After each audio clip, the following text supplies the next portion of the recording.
मुजफ्फरनगर में पुरकाजी थाना और एसओजी की संयुक्त टीम ने बड़ी कार्रवाई करते हुए करनाल निवासी तस्कर जयदेव उर्फ सोनू को गिरफ्तार किया। पुलिस ने उसके पास से 851 किलो डोडा पोस्ट, एक इलेक्ट्रॉनिक कांटा और 10,54,000 रुपए नकद बरामद किए। इस रिकवरी की कुल कीमत करीब 80 लाख रुपए आकी गई है। एसएसपी संजय वर्मा ने बताया कि तस्कर उत्तराखंड से मादक पदार्थ लाकर दिल्ली, करनाल और यूपी के ढाबों व होटलों में बेचता था। उसका भाई बबली अभी फरार है, जिसकी तलाश जारी है। पुलिस पूछताछ में कई होटलों और ढाबों के नाम सामने आए हैं। इस शानदार ऑपरेशन के लिए पुलिस टीम को 25,000 रुपए का इनाम दिया गया है। देखिए, ये एक मुजफ्फरनगर पुलिस और उसकी टीम को एक सफलता मिली है, जिसमें 851 केजी यानी 8 क्विंटल 51 किलो डोडा पोस्ट पकड़ा गया है और इसमें तिरपाल बरामद हुआ है।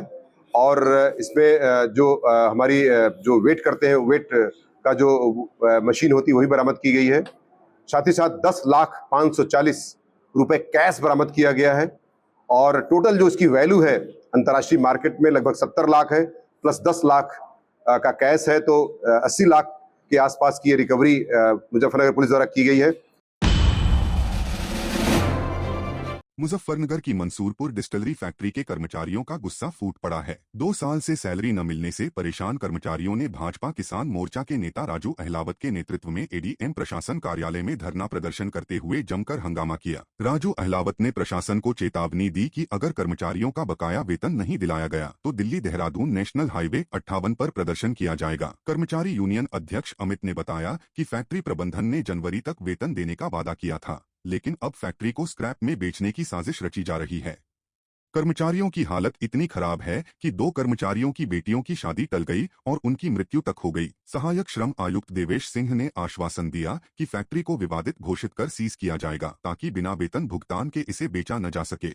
ये बात तय कि हम जनवरी तक पूरा भुगतान कर देंगे।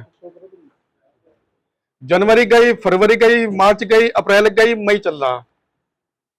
भुगतान करने के बजाय उन लोगों ने क्या किया, पिछले गेट से फैक्ट्री को अंदर से स्क्रैप में बेच दिया। रोज 1 ट्रक, 2 ट्रक, 3 ट्रक स्क्रैप में वह फैक्ट्री जानी शुरू होगी।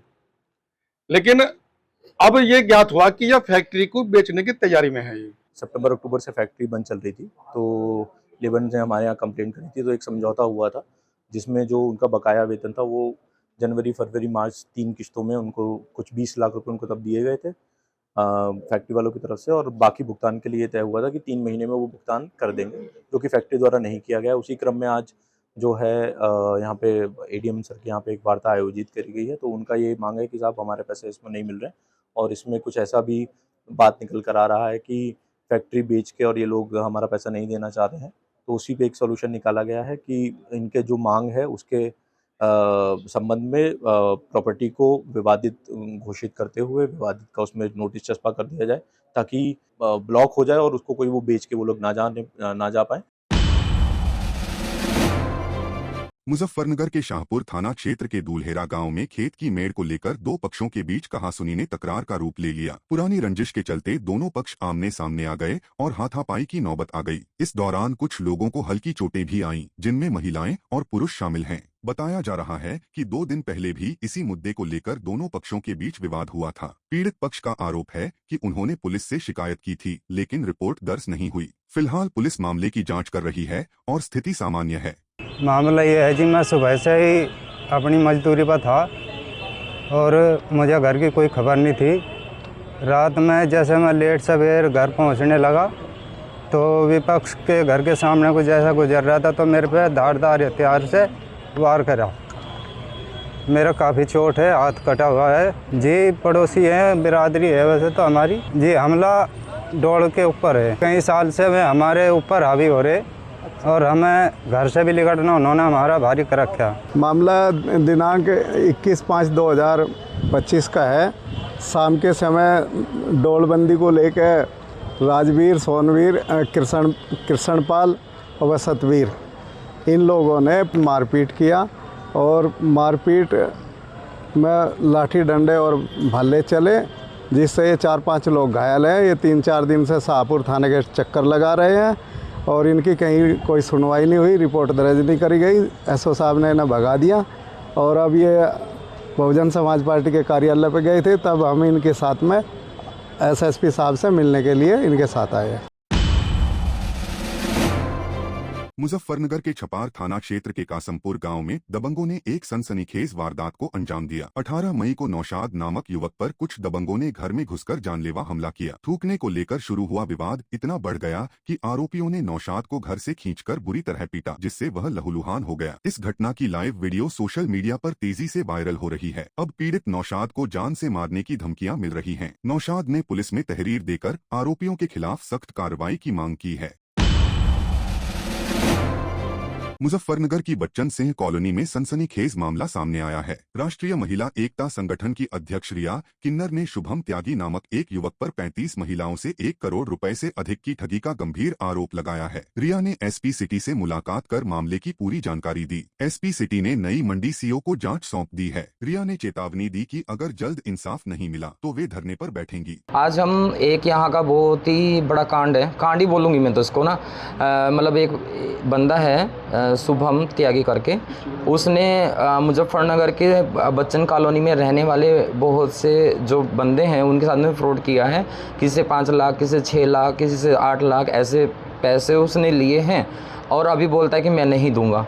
बोलता है कि उसका रिवेन्यू मैं तुम लोगों को दूंगा। दिया भी है उसने कुछ रिवेन्यू कुछ महीने तक, मगर अभी वो नहीं दे रहा है।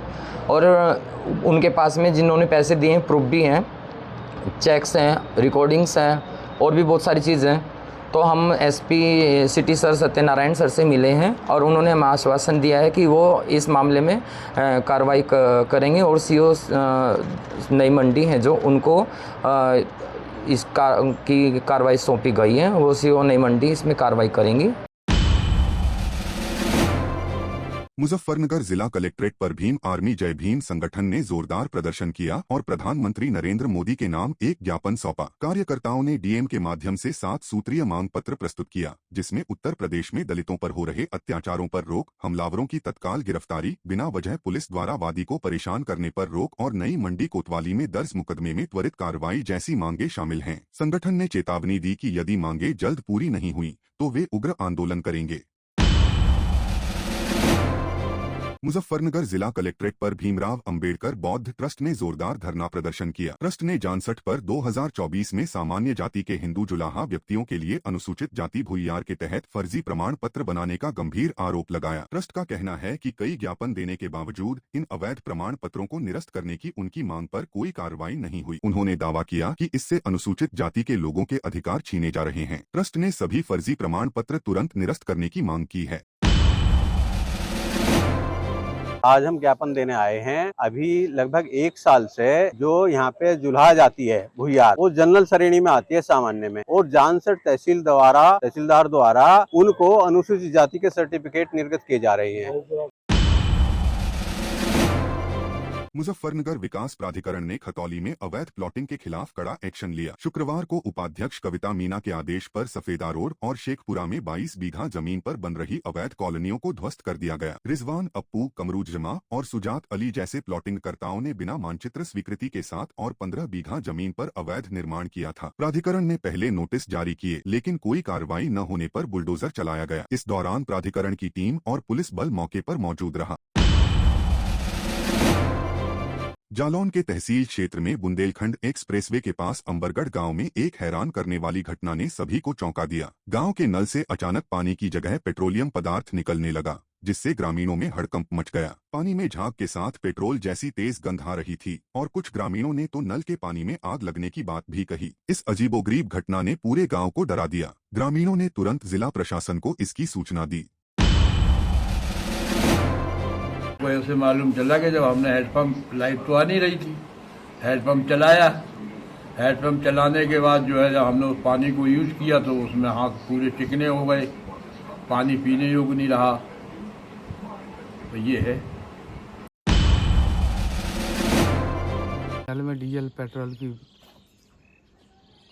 बखसूसी आ रही है। सूचना तो दी है, आग लग रही है। सही है, मेरे नल में कच्चा तेल निकल रहा है, उसमें गंध आ रही है, ना उस पीने के लायक बचा है नल, ना जानवर पी रहे हैं उसमें। पूरी रात जो उसको समर चलाई हुई है, पूरी रात में उसमें कच्चा तेल आ रहा है। उत्तर प्रदेश के वाराणसी से यूपी एटीएस ने एक आईएसआई के एजेंट तुफैल को गिरफ्तार कर लिया है। गिरफ्तारी के बाद उसके भाई मोहम्मद सतलैन ने बताया कि वो इस बात के लिए शर्मिंदा हैं। इसके साथ ही पड़ोसियों ने भी कहा कि वो पहले से ही संदिग्ध जान पड़ता था। पड़ोसियों का कहना था कि उसे पहले भी एटीएस उठाकर ले गई थी एक बार, लेकिन इस बार एटीएस ने पक्के सबूतों के साथ उसे गिरफ्तार किया है। बोलेगी कि जांच करना है इनकी, हाँ वो आरोप भी नहीं बता रही। लड़का तो देखिए सर वो सही था, मतलब ऐसा कोई उसके अंदर गतिविधि दिखती नहीं थी, लेकिन सुनने के बाद तो हम लोग को भी हैरानी हो रही है कि ऐसा वो हरकत कर गया।